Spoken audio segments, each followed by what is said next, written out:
Viver em coragem não é fácil. Segundo Aristóteles, coragem é o meio termo entre a covardia e a temeridade, a impulsividade, fazer as coisas de modo até sem pensar. Mas hoje tem um assunto muito importante para a gente: coragem para viver uma vida santa. Vamos conversar sobre isso?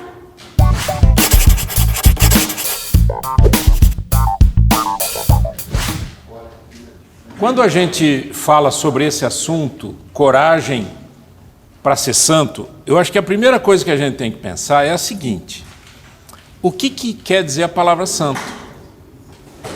O que quer dizer essa palavra, da onde ela veio, da onde ela nasceu, né? E obviamente essa palavra, ela é dos originais. Você tem, no Antigo Testamento você tem o original hebraico, no Novo Testamento você tem o original grego, ok? E essas palavras eram usadas secularmente. Secularmente, que eu quero dizer assim, os filósofos usavam essa palavra. Mas nós temos essa palavra na Bíblia. Em hebraico é a palavra kadosh, que quer dizer separado para um propósito especial. E em grego é a palavra hagios, que quer dizer quase a mesma coisa, separado do comum e dedicado para Deus. Então, o que quer dizer essa palavra santo? Santo, se a gente pudesse fazer assim uma descrição, uma exemplificação bem simples, é algo assim. Sabe quando você vai numa loja e você compra alguma coisa, só que você paga e você diz, eu venho buscar daqui a pouco? Ou amanhã eu venho buscar? Você deixa ali separado. Não é só separado, é separado e tem dono. Essa é a ideia que tem por detrás da palavra santo. Os brasileiros usam muito uma frase, dizem, eu não sou santo, ninguém é santo, ninguém pode ser santo, não sei o que de santo. E na verdade está errado, é uma frase completamente errada. Porque a palavra santo não quer dizer ser perfeito. A palavra santo quer dizer ser separado.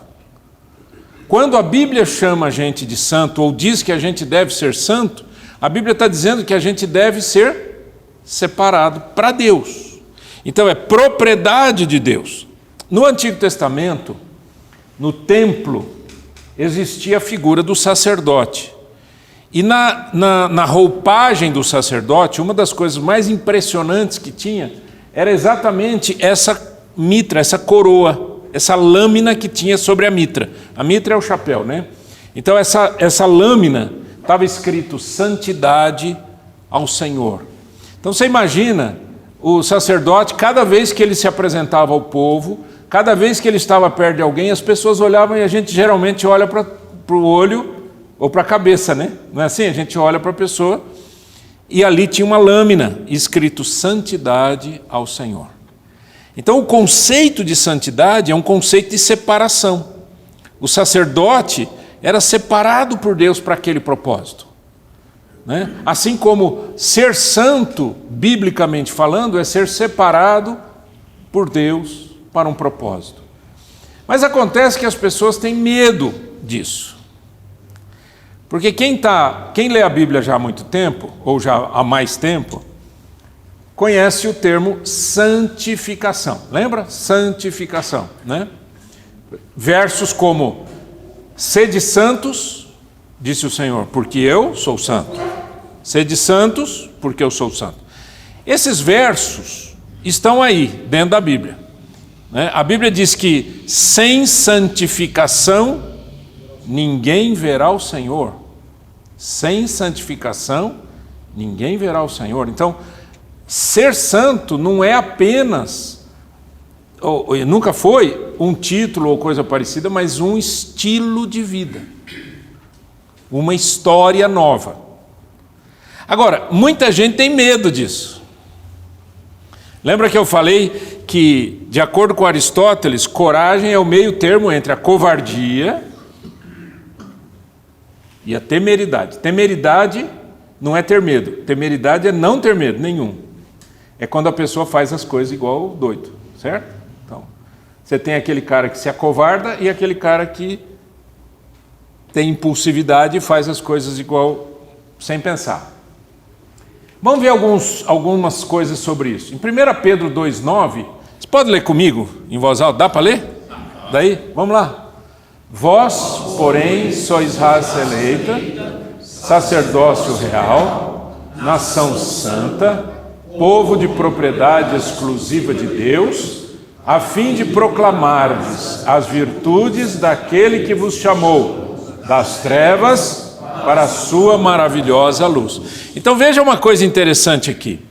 O texto está chamando a igreja de sacerdócio real. Porque a gente não tem mais essa figura. E ainda que os judeus queiram de toda maneira ter o templo, o chamado terceiro templo, e já tem até preparado essas coisas, essa ornamentação, não tem mais significado. Por quê? Porque o significado do sacerdócio é a igreja. Então, quem deve ser separado? Esse povo de propriedade exclusiva de Deus. Separado do quê? Separado do erro. Separado do pecado. Então a nossa briga não é contra as pessoas e nem contra o mundo, e não sei o que, vamos fazer passeata. Não é isso. Ser santo significa que o fato de eu ter entregue a minha vida para Deus me faz andar uma vida para Deus. Andar com Ele, no propósito dEle, na vontade dEle. Então, o que acontece muito hoje? As pessoas imaginam que ter sucesso é o quê? É ter coisas, não é? Ter sucesso é ter coisas. Você fala, nossa, esse cara aqui é um cara de sucesso. Por quê? Ele comprou isso, comprou aquilo, tem isso, tem aquilo. Eu converso com muitos homens de negócio e é muito interessante a conversa dos caras. Eles falam assim para mim, não, eu já tô tranquilo. É tudo gente de meia idade para frente, né? Não, eu já estou tranquilo, já tenho minhas coisas, já tenho... eu não estou mais preocupado muito com dinheiro, está tudo certo, não sei o quê, né? Aí eu digo assim, e aí, como é que está a vida e tal? Então, no meu segundo casamento, terceiro casamento, meus filhos de um, filho do outro, teve um que falou assim, meus filhos não moram mais comigo, não querem me ver. Então, o que é sucesso? Né? Esses filhos, sabe o que eles vão fazer? Eles vão fazer festa o dia que você morrer. Pensou que legal? Não trabalhei e vou ter. Olha que beleza, né? É ridículo isso, ridículo. Então, hoje, sucesso é medido em posses materiais. Caráter, bondade, contribuição social são desprezados. Os resultados atuais são ganância, consumismo, desprezo social, desprezo moral, desprezo ético, desvalorização da vida. É isso que a gente está vendo hoje. Então, o que é ser santo? É o contrário disso. É dar valor para aquilo que tem valor. É dar valor para aquilo que realmente vai fazer diferença.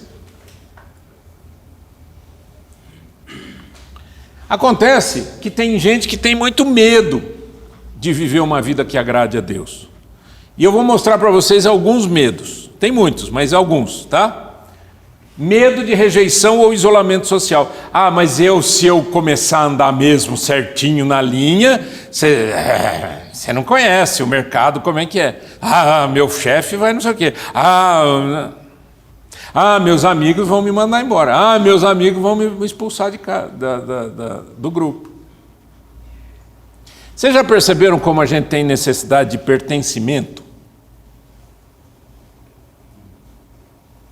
Mexe pelo menos a cabeça, só para eu ver que você está vivo. Faz assim ou assim, não tem importância. Qualquer coisa. Mas não é verdade? Todos nós temos necessidade de pertencimento. O cara entra numa associação, não sei do que, o Rotary, Lions, não sei, certo? Molecada, escoteiro, né? Os meninos, lobinho. Aquela sensação de que eu pertenço a alguma coisa, ganhei uma medalha, estou melhor agora, certo? E tem gente que frequenta a igreja para se sentir membro ou parte de um grupo. Não quer dizer necessariamente nem que a pessoa seja cristã. Ok? Então, a gente, como todos nós temos essa necessidade de pertencimento, pertencer a grupos, pertencer, né? Eu pertenço à confraria não sei do quê. Eu tenho um grupo que a gente, toda sexta-feira a gente se reúne, que eu já ouvi isso, né? Toda sexta-feira a gente se reúne para fumar charuto.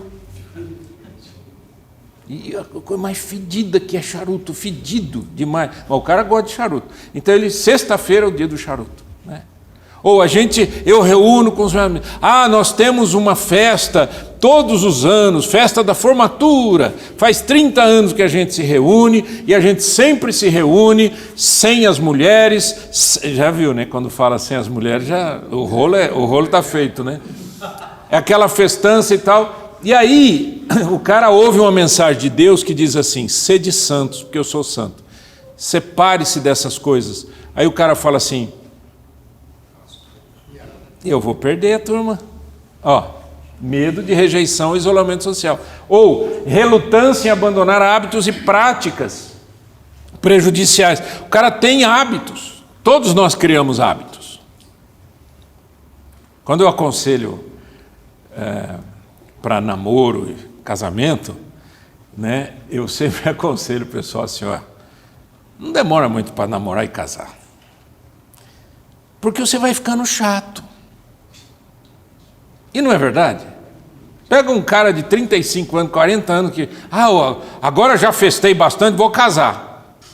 O cara é chato, cheio de hábitos. E a moça a mesma coisa, né? Porque a gente cria hábitos. Nós somos seres de hábitos. Nós somos seres humanos, seres de hábitos.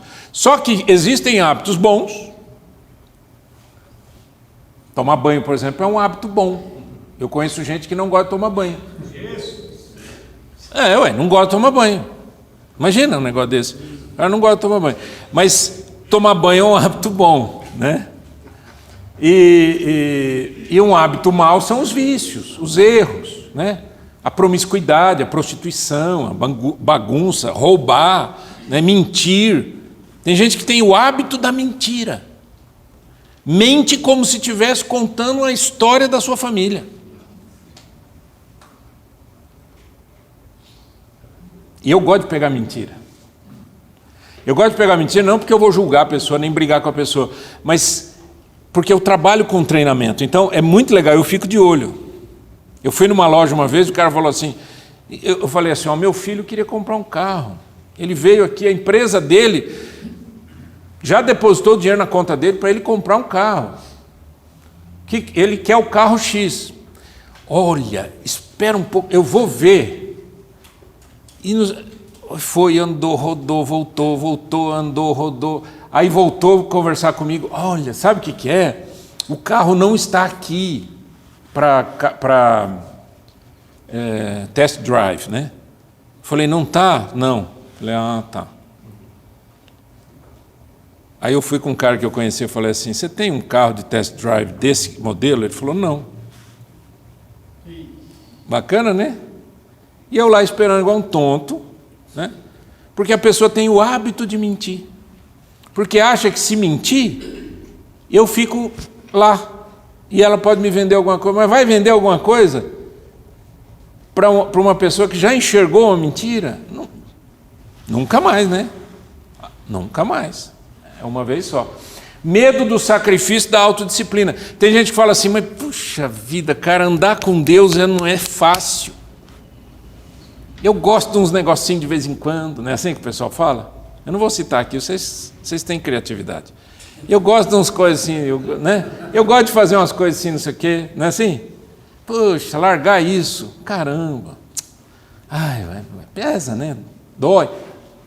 Insegurança em se manter numa vida santa. São aqueles que dizem assim: sabe por quê, pastor, que eu não vou levar uma vida assim mais séria com Deus? Porque eu não confio em mim. Eu acho que amanhã eu já caí. O cara fala assim: eu não confio em mim. Eu acho que eu sou fraco.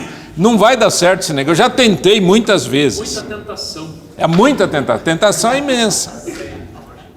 Então essa é a covardia. E a temeridade? Temeridade é quando a pessoa se acha santa demais. É o contrário, certo? E a primeira coisa que a gente se lembra sempre chama-se legalismo. O que é o legalismo?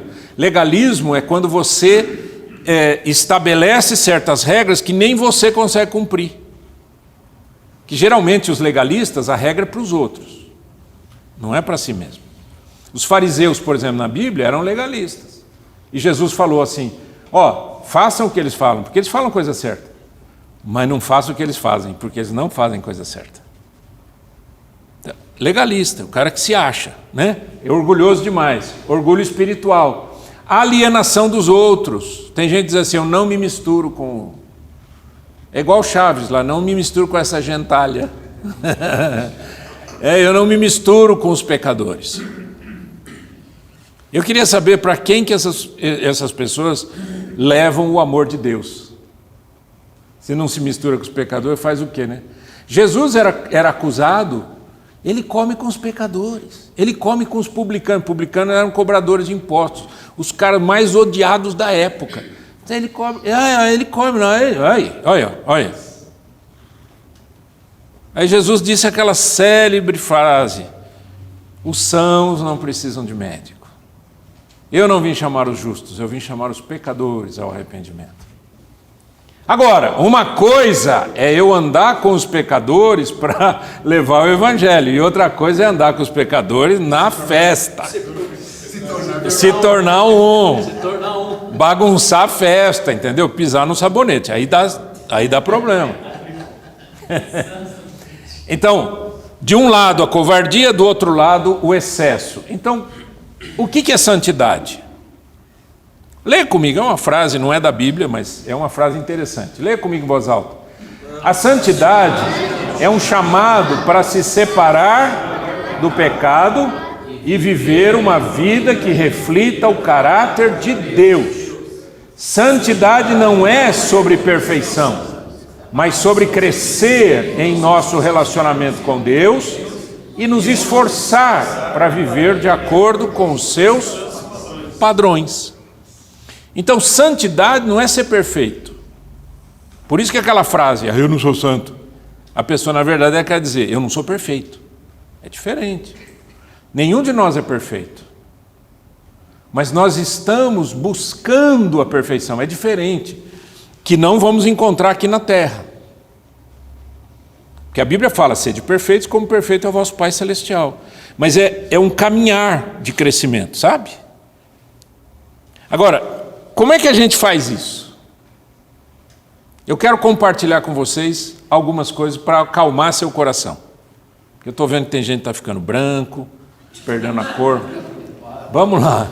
Como é que a gente vive uma vida saudável, uma vida de santidade saudável? Tá? O que é viver uma vida de santidade saudável e como que a gente faz isso? Então, eu escolhi alguns tópicos, baseado na Bíblia e baseado na minha experiência e baseado naquilo que a gente sempre ensina para as pessoas. Número 1, eu preciso focar na graça de Deus. Buscar uma vida santa não é apenas um esforço meu, é algo que Deus, na sua infinita bondade, deseja para mim. Olha só.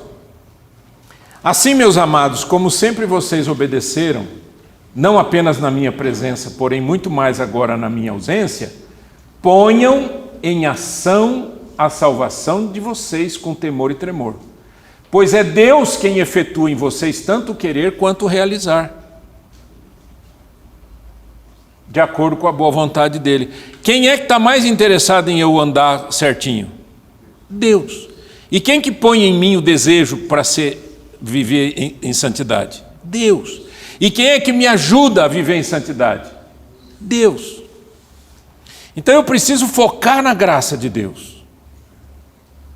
Porque senão você começa a andar certinho, né? Você fala assim, não, eu vou andar certo, vou andar com Deus, vou fazer a vontade dele, eu quero os padrões de Deus, então eu vou andar certinho. Aí você começa a andar, aí dá aquela tropicada, sai do caminho. A sensação é, eu não sirvo para isso. Porque eu sou fraco. Lembra que eu falei? Eu sou fraco. E a Bíblia diz o quê? Que Deus me dá a vontade, Deus me dá a realização. Quando você diz para Deus, Senhor, eu quero andar com o Senhor, Deus diz, que bom que você quer, porque eu já pus esse desejo no seu coração faz tempo. Que bom que você tomou essa decisão agora. Quem que é o melhor para nós? Deus. O diabo não, né? Tem gente que gosta do diabo, tem gente que gosta do inferno, tem gente que gosta de coisa errada, tem gente que atrai sujeira, tem gente que gosta das coisas meladas, estragadas, fedidas. Eu estou falando do ponto de vista moral, do ponto de vista ético, do ponto de vista da vida, dos relacionamentos e assim por diante. Eu estou falando de tudo na vida da gente, é assim. Mas Deus me ama tanto que Ele põe no meu coração o desejo de viver uma vida diferente. Pensa nisso. Não é só que Ele quer que eu viva uma vida bonita, Ele põe no meu coração o desejo de viver uma vida bonita. Sabe quando você fala assim, puxa, eu não sei porquê, mas eu estou com uma vontade de acertar essa vida com Deus, ou acertar esse relacionamento. Eu estou querendo dar uma repaginada na minha vida. Deus está pondo isso no seu coração, aproveita! Aproveita, não jogue fora a bênção do Senhor, não jogue fora as coisas que Deus está trazendo para você.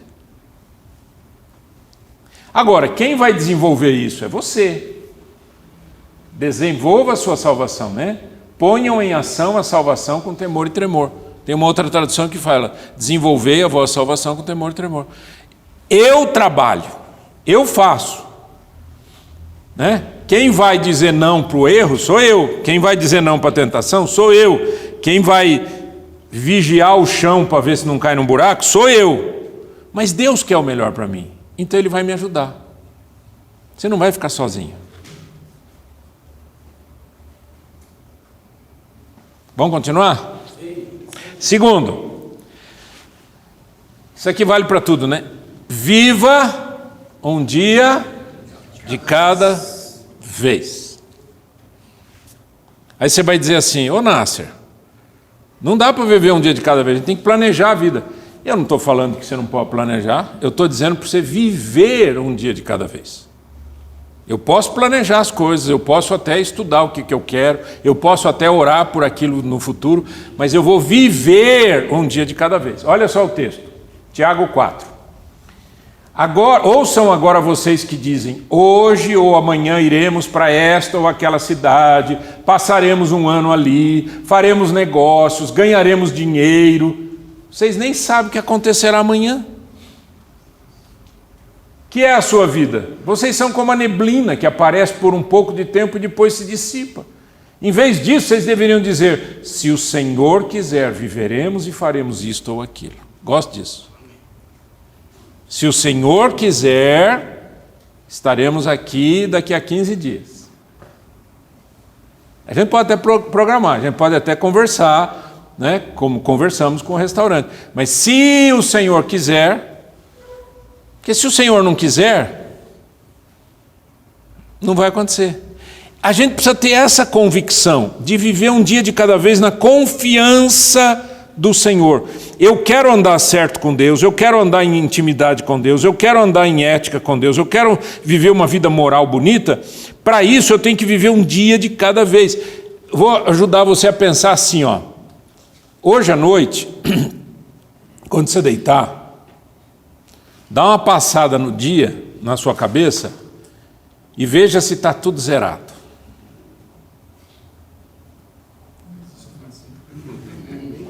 Eu não estou falando de dinheiro, certo? Eu não estou falando de dinheiro, eu estou falando de relacionamentos, eu estou falando de vida com Deus, eu estou falando se você pecou, se você não pecou, se você pediu perdão, se você se arrependeu. Sobre isso que eu estou falando. Como está o coração? Como que está o seu coração? Certo? Vou deitar. Estou devendo alguma coisa para alguém. Esquece o dinheiro. Que a gente está sempre devendo alguma coisa em algum lugar. Eu não estou falando de dívidas ilegais, né? Estou falando, você comprou um carro, você está devendo, você comprou uma casa, você está devendo, você comprou um bem, você está devendo. Mas não é isso que eu estou falando. Então, fecha o olho e diga, bom, hoje vamos fazer o balanço. Estou devendo alguma coisa para alguém? A Bíblia diz, a ninguém devais coisa alguma, a não ser o amor. Como é que eu tratei minha esposa hoje?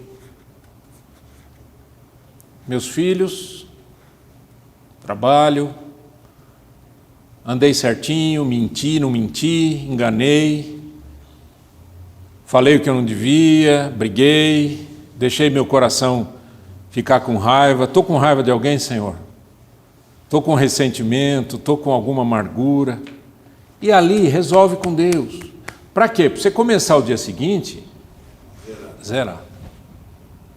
O mundo não vai mudar, os problemas vão continuar, a política é a mesma, certo? A economia é a mesma. Você vai ter que correr muito para matar um leão por dia, você vai ter que trabalhar bastante para poder comer. Mas não é isso que eu estou falando. O que eu estou falando é como está a sua vida com Deus. É um dia de cada vez. Porque tem gente que vive no dia de amanhã. Quem vive no dia de amanhã, vive ansioso.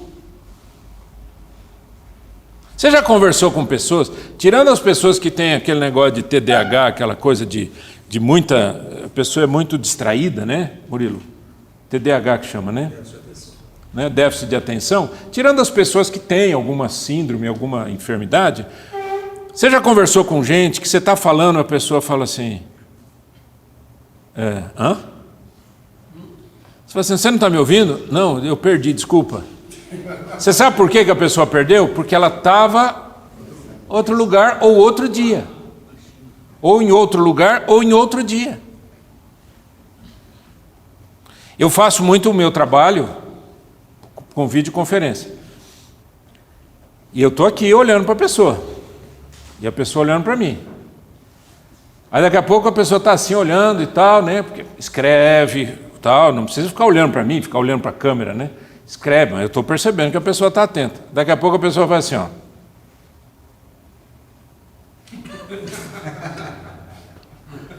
Já entrou alguém, está conversando com alguém já, né? Na hora eu paro, falo, você precisa parar? Você precisa conversar com alguém? Nossa, desculpa, não é nada, não é... Entrou um cara aqui perguntando um negócio aqui. Posso voltar? Pode. Lembra onde a gente parou? Lembra. Vamos continuar? Vamos continuar. Sabe por que eu faço isso? Porque viver no dia de amanhã traz ansiedade. E viver no dia de ontem traz o quê? Depressão. Traz depressão, angústia, tristeza, né? Porque você começa a lembrar das coisas que você perdeu, das coisas que você jogou fora.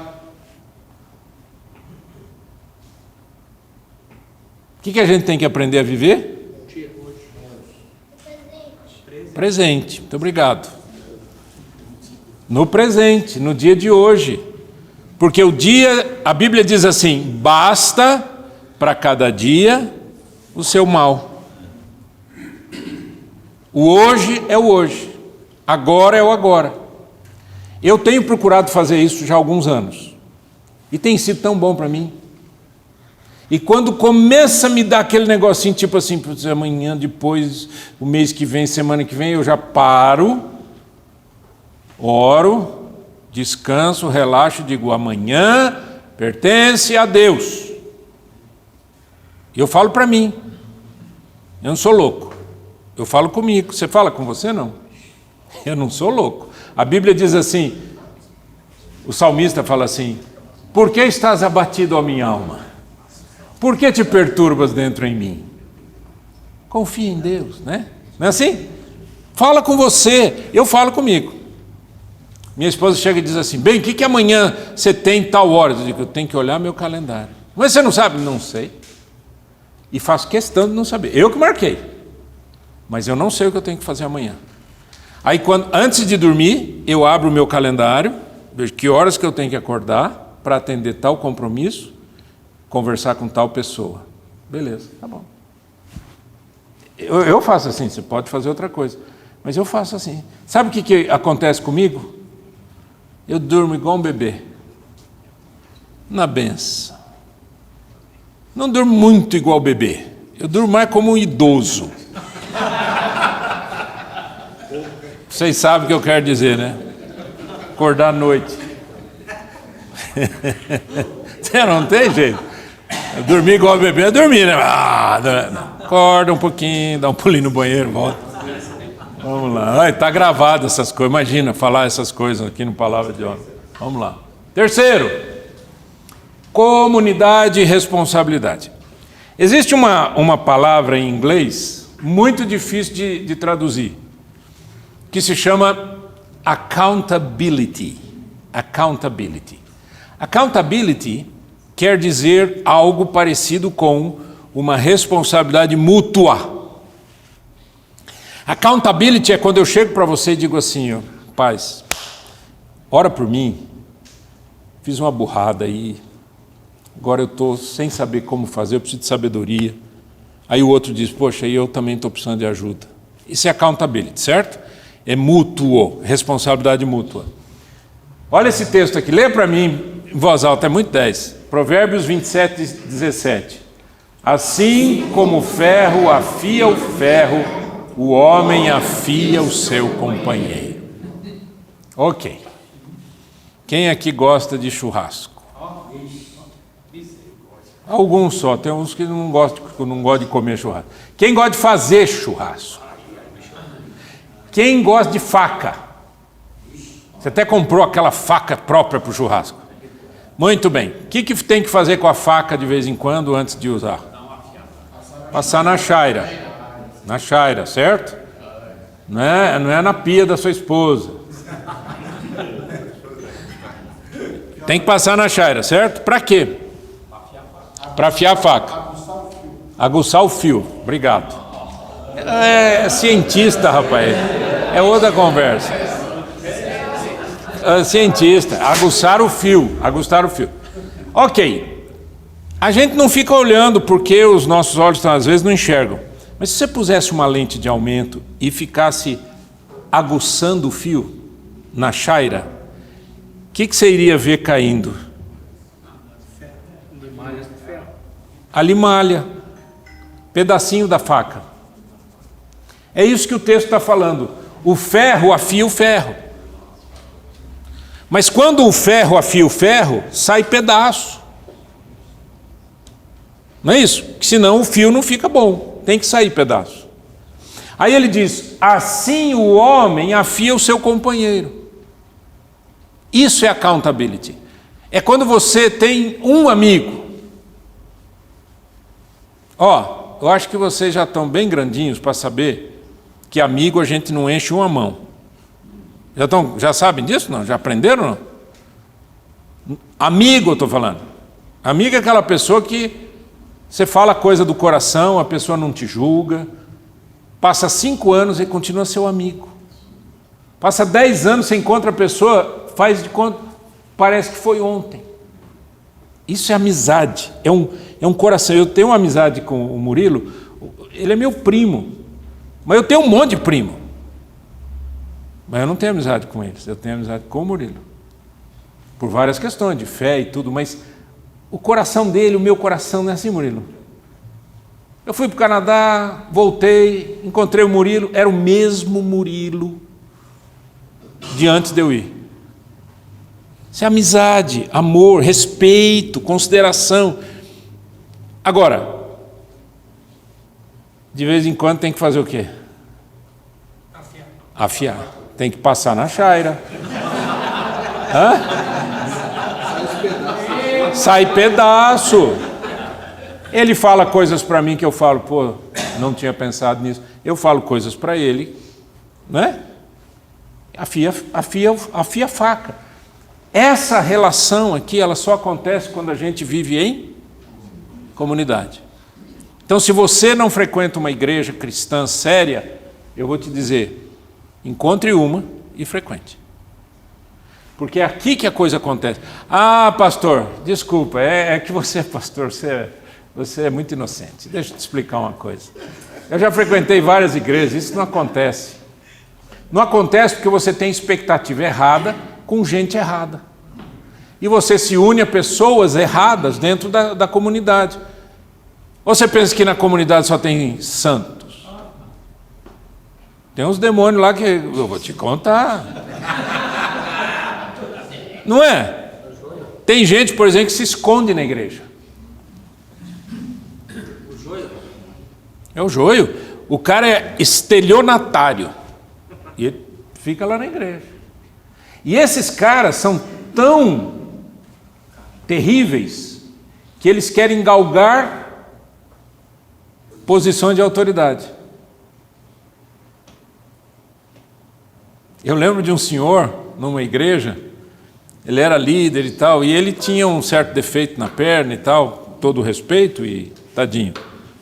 E tinha uma bengala, então ele andava assim, né, com todo aquele esforço, cabelinho branco e tal. E ele era líder da igreja, extremamente respeitado. Não era a igreja que eu era pastor, graças a Deus. Até o dia que descobri que ele tinha outra família. Cabelinho branco. Tinha a família dele, já tinha filho, neto, sei lá se não tinha bisneto. Aí descobriram que ele tinha outra família, olha que bonitinho. Tinha outra família. Mas o bandido está dentro da igreja na posição de autoridade que é para ficar blindado. Escondido aqui, ó. Ó, blindei. Eu sou presbítero, diácono, presidente da reunião de não sei quem. Né? E diante de Deus é o quê? É o esterco do cavalo. Não serve para nada. Não, esterco de cavalo é bom. Não serve para nada. É bandido. Ai, pastor, eu não frequento mais a igreja porque eu tive uma decepção. Bem-vindo à terra. Ué, bem-vindo à terra. Você mora onde? É na terra que a gente tem decepção. E tem muita decepção. Então você tem que escolher com quem você anda. E quem anda bem com você são aqueles que afiam você. Aqueles que ficam jogando confete enquanto você anda, esses são os mesmos que vão derrubar você. Eu sempre ensinei isso. As pessoas que te põem num pedestal são aquelas pessoas que vão te derrubar do pedestal. São as mesmas. São as mesmas. Agora, aquelas pessoas chegam e dizem aqui, vem aqui, deixa eu falar um negócio para você. Cara, não faça mais isso. Essa atitude não foi correta. Essa palavra que você falou magoou pessoas. E fala sozinho, não é na frente de ninguém. Aí você fica meio assim, dá até aquela dor na alma. Aí você diz, obrigado. Valeu. Né? Eu me lembro, eu era um jovem pastor. E tinha um líder da igreja, a primeira igreja que eu fui pastor. Comecei ministério com 25 anos de idade.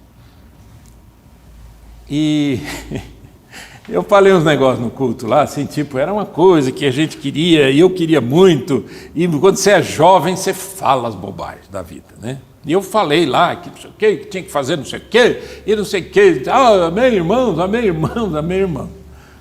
Aí terminou o culto, acabou tudo, paga a luz, eu estou indo lá fora, indo para o meu carro, tem um presbítero lá na porta, sentadinho assim, encostado no carro. Falei, Jesus. Ele olhou para mim e falou assim, irmão, eu queria falar com você. Claro. Olha, isso que você falou não foi correto, não é agradável, não é por aí. Você precisa conhecer melhor as pessoas com quem você está andando e tal, não sei o quê. Me deu uma lavada legal, com muita educação, muita polidez. Quantos anos se passaram? Eu tinha 20 e poucos anos, 40 aninhos. Eu encontro esse homem e eu tenho o maior respeito por ele. Ele é meu amigo até hoje. Se o cara não afia você, cuidado. Cuidado. Se o cara não fala a verdade para você, cuidado. Se a pessoa não chega para você e diz, esse é o momento da gente acertar a vida com Deus juntos, cuidado. Cuidado. Porque os mesmos interesses que tem no mundo, tem em qualquer comunidade. Às vezes está numa igreja lá e tal, o cara te vê chegando com um carro novo. Aí ele já chega, ô irmão, nossa, que coisa linda. Ô irmão, e o que você faz? Só quase pergunta quanto você ganha. Interesse. quer alguma coisa. Ou desdém. Tá roubando, irmão? Tem gente que é ruim, né? É difícil achar uma pessoa que diz: cara, que carro bonito. Comprou? Comprei, Deus te abençoe. Comprou não, é alugado, Deus te abençoe. Que gostoso andar com um carro bom, né? Ai, que coisa boa. Olha, feliz por você, que Deus te abençoe, abençoe sua casa. Vira as costas e vai embora. Esse é bom. Porque a Bíblia diz: alegrai-vos com os que se alegram, chorai com os que choram. Quarto lugar, não converse com a tentação. É aí que está o negócio. Não converse com a tentação. O que eu quero dizer por tentação? Gente, tentação é tudo aquilo que quer nos tirar do caminho da santidade. Qualquer coisa que não seja moralmente correta aos olhos de Deus é uma tentação. Certo? Pode ser dinheiro, fama, mulher, sexo, qualquer besteira, qualquer coisa, certo? Manter a sua posição e mentir é uma tentação. Não converse com a tentação, fuja da tentação. Olha o que esse texto diz em Provérbios 4. Tem muitos textos na Bíblia, eu peguei um ou outro aqui só para ajudar a gente. Não siga pela vereda dos ímpios, nem ande no caminho dos maus. Evite-o, não passe por ele, afaste-se, não se detenha. Tem gente que gosta de conversar com a tentação. O cara percebeu que tem uma mulher lá no trabalho dele, que ela está ali dando bola.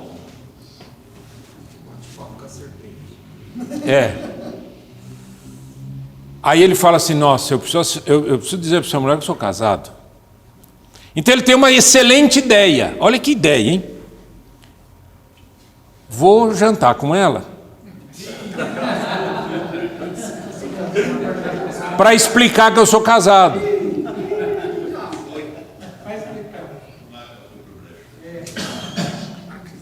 Quem cresceu com irmãos em casa? Irmãos? 1 ou 2 ou 3 irmãos? Maioria, ok. Vocês já correram um atrás do outro, não? Já. E sabe quando um corre na frente e vai fechar a porta e o outro bota o pé na porta? E aí pega no sapato, né? O cara não está sentindo dor. Você não fecha a porta mais. Não é? É aquela brincadeira. Pá, meteu o pé ali. É assim que acontece a tentação. Quando você quer bater um papo com a tentação, é o pé na porta, você não fecha mais. Olha, eu trouxe você aqui à luz de velas para dizer para você que eu sou casado. Ponto, tchau. Quem que acredita no você? Você acha que a mulher acredita? Ela vai dizer assim: acabou, vai bater papo com o diabo. Não a mulher. Às vezes ela é apenas uma coitadinha de uma carente. Mas o diabo está nela e está no você. Está enrolando ali. Não converse com a tentação. O que você tem que fazer? Fugir. A Bíblia diz: fugir da prostituição. Você já fugiu de alguma coisa? Já teve essa experiência? Fugir de cachorro. Fugir de um perigo. Fugir de qualquer coisa. Já fugiu? Quem que foge assim, ó? Nossa, que perigo. Ninguém faz isso. Ninguém faz isso. Eu já contei para vocês, muitos anos atrás, que quando eu era criança eu tinha muito medo de cachorro. Eu só fui perder o medo de cachorro o dia que eu comprei um cachorro. Casado. E aí comecei a dar comidinha para o cachorro. Eu disse: perdi o medo do cachorro, hoje eu tenho cachorro. Cachorro violento, desse tamanho. Maltês. Mas eu tinha muito medo de cachorro. Medo mesmo.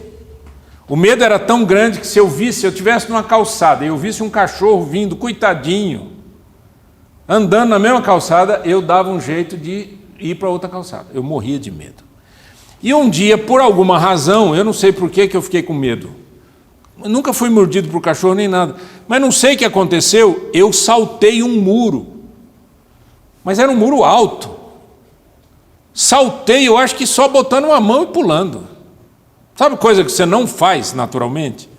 Mas você faz quando você está fugindo. A Bíblia diz, fugir da prostituição. O que você acha que é?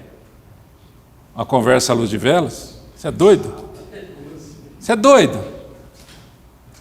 Fugir é fugir. Quando eu me converti,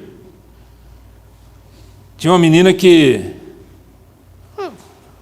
começou a querer alguma coisa comigo, etc. E eu não queria nada com ela. E eu também não queria que ela perdesse tempo, nem eu perdesse tempo. Simples assim. E ela ligou para mim e começou com aquela voz mole, não sei o que. Eu falei, olha, deixa eu te falar uma coisa. Não quero nada com você. Você é minha amiga na igreja. Vamos manter assim e está na boa, tudo bem? Quando eu contei isso para um amigo meu, ele falou, eu não acredito que você fez isso. Eu falei, eu fiz. Você é louco? Eu falei, por quê? O que eu fiz de errado? O que eu fiz de errado? Eu simplesmente falei a verdade. Qual que é o problema de falar a verdade? Isso me livrou de cada uma. Isso me livrou de cada uma. Uma vez uma menina, encontrei com ela, eu era o primeiro ano de faculdade de engenharia. Tá? Eu entrei na faculdade de engenharia. Primeiro ano da faculdade de engenharia, acho que ela fazia psicologia no mesmo campus. E não sei quem que me apresentou para ela, apresentou ela para mim, não sei quem. Um dia ela chegou para mim e falou assim, você não vai lá em casa, não sei o quê, na hora do recreio? Eu moro aqui do lado da faculdade e não sei o quê, eu quero conversar um negócio com você, não sei o quê. Minha irmã mora lá comigo, eu moro com a minha irmã. Eu falei, que legal, tá bom, eu vou. Cheguei lá, abri a porta. A hora que ela abriu a porta, a hora que ela abriu a porta, ela estava de calça e de toalha em cima. Tipo assim, saí do banho, sabe assim? Estava com frio. Frio, coitada, estava com frio. Fiz barulho aqui no meu microfone. Eu olhei assim e falei, troço não vai dar certo. Meu, eu era um moleque. Eu era um menino, eu tinha 20 anos de idade. Aí eu olhei e falei, caramba, esse troço não vai dar certo. Eu falei, e a sua irmã tá? Ah, não, ela saiu. Mas espera um pouquinho que a gente vai lá para a faculdade, espera um pouquinho.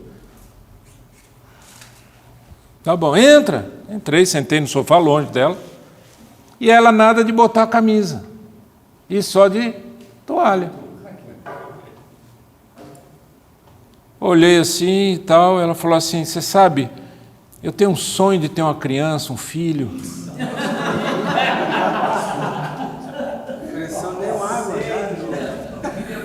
Sem direito ao cafezinho, já foi direto à porta. Cara, eu saí igual o diabo fugindo da cruz. Ai, que nojo. Mas era feia? Linda. Linda. Mas eu tinha entregue minha vida para Cristo. De que valia eu jogar fora a minha vida? Minha vida era de Jesus. Eu queria viver uma vida com Deus. Eu não queria viver uma vida depois ficar amargurando o resto da minha vida, coisa errada que eu tinha feito. Para consertar um pouquinho, eu falei, você quer ir comigo na igreja? Eu quero. Ela foi na igreja, uma mulher mais sábia, mais velha do que eu, me chamou no cantinho e falou assim, faça para mim. Posso falar uma coisa para você? Aqui só entre nós, pode. Cuidado com essa menina. Essa menina, ela não quer a igreja e não quer Jesus. Ela quer você. Foi a última vez que eu vi a menina. Para que eu vou jogar fora a minha idoneidade, o meu caráter? A mesma coisa que mentira, né? Mentira, meu. Sei para que as pessoas mentem. Não converse com a tentação, fuja da tentação. Evita, passe longe, afaste-se, não pare, não detenha-se nesse caminho, não ande nesse caminho, sai fora. Seus amigos estão te levando para o buraco, larga esses amigos.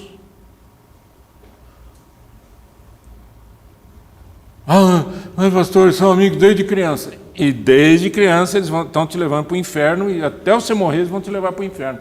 Então larga a mão. Ah, pastor, não sei. Qual que é o nome do nosso texto, do nosso tema? Coragem. Tem coragem? Você é homem? Você é homem? Sim.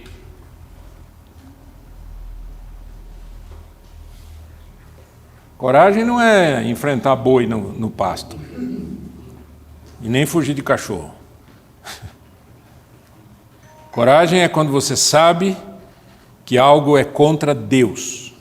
E você foge e não quer saber porque você quer andar com Deus. Vamos ficar em pé, vamos orar? Eterno Deus, obrigado por essa noite, Senhor, tão boa. Eu te peço em nome de Jesus, Senhor, que aquilo que edifica o coração desses homens, que nunca mais saia do nosso coração aquilo que nós conversamos aqui. E se eu falei alguma coisa, Senhor, que não devia falar, que, ó Deus, o Senhor me perdoe e que o Senhor nos faça esquecer, mas aquilo que é de Deus, que a gente não esqueça e que a gente tenha coragem para pôr em prática. Em nome de Jesus, amém.